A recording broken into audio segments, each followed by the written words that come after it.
ফোনে মুখ্যমন্ত্রী মমতা বন্দ্যোপাধ্যায়ের অডিও বার্তা দিলেন মানিকচকের গোপালপুর ও ভূতনির বন্যা দুর্গতদের উদ্দেশ্যে। মুখ্যমন্ত্রীর অডিও বার্তা নিজের ফোনে লাউড স্পিকারে সর্বসাধারণকে শোনালেন রাজ্যের পৌর ও নগরোন্নয়ন মন্ত্রী ফিরহাদ হাকিম। শনিবার এমনটাই ছবি নজরে এলো মালদার মানিকচকের গোপালপুর অঞ্চলের বন্যা কবলিত এলাকায়। এদিন রাজ্যের পৌর ও নগরোন্নয়ন মন্ত্রী ফিরহাদ হাকিম মানিকচকের গোপালপুর ও ভূতনির বন্যা কবলিত এলাকা পরিদর্শনে যান। সঙ্গে ছিলেন রাজ্যের অপর মন্ত্রী তাজমুল হোসেন, জেলাশাসক নিতিন সিংহানিয়া, জেলা পুলিশ সুপার প্রদীপ কুমার যাদব, মানিকচকের বিধায়ক সাবিত্রী মিত্র, মালতীপুরের বিধায়ক আব্দুর রহিম বক্সি সহ অন্যান্যরা। তাদের নিয়ে মন্ত্রী ফিরহাদ হাকিম প্রথমেই গোপালপুর অঞ্চলের বন্যা কবলিত এলাকা পরিদর্শনে যান। সেখানে গিয়ে তিনি প্রথমে বন্যা দুর্গতদের মধ্যে কিছু ত্রাণ বিতরণ করেন। এরপর তিনি দুর্গতদের মাঝে দাঁড়িয়ে নিজের ফোন থেকে মুখ্যমন্ত্রী মমতা বন্দ্যোপাধ্যায়কে ফোন করেন। ফোনে মুখ্যমন্ত্রী বন্যা ও দুর্গতদের উদ্দেশ্যে অডিও বার্তা দেন। সেই বার্তায় তিনি দুর্গতদের পাশে থাকার আশ্বাস দেন। মুখ্যমন্ত্রীর এই অডিও বার্তা পৌরমন্ত্রী লাউড স্পিকারে সর্বসাধারণকে শোনান।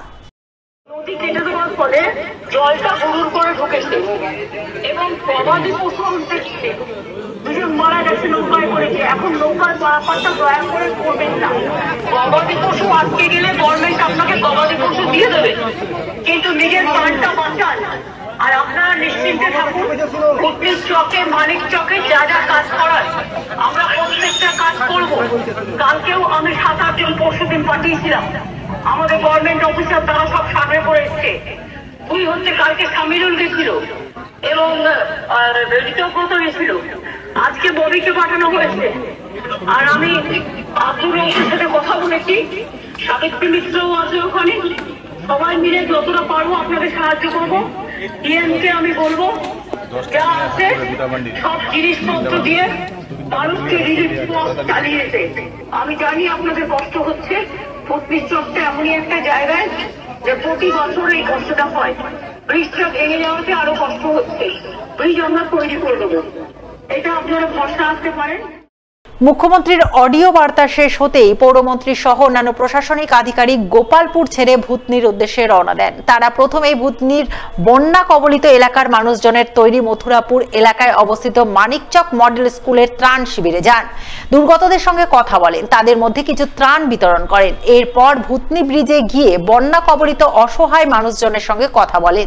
বন্যার কারণে যে 9 জনের মৃত্যু হয়েছে তাদের পরিবারবর্গের সঙ্গে কথা বলেন, তাদের পাশে থাকার বার্তা দেন এবং সবশেষে ভূতনির বন্যা পরিস্থিতির গঙ্গা ভাঙন সমস্যা এবং সেই সমস্যার সমাধানে কেন্দ্রীয় সরকারের অনীহা ও ব্যর্থতার অভিযোগ তুলে কেন্দ্রের বিজেপি সরকারের বিরুদ্ধে সুর চড়ান রাজ্যের পৌর ও নগরোন্নয়ন মন্ত্রী ফিরহাদ হাকিম।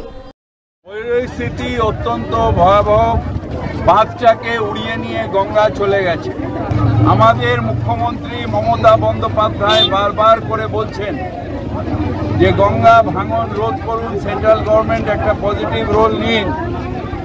কিন্তু আমাদের দুর্ভাগ্য যে সেন্ট্রাল গভর্নমেন্ট বাংলাকে বঞ্চিত করছে, বাংলাকে অবহেলিত করছে।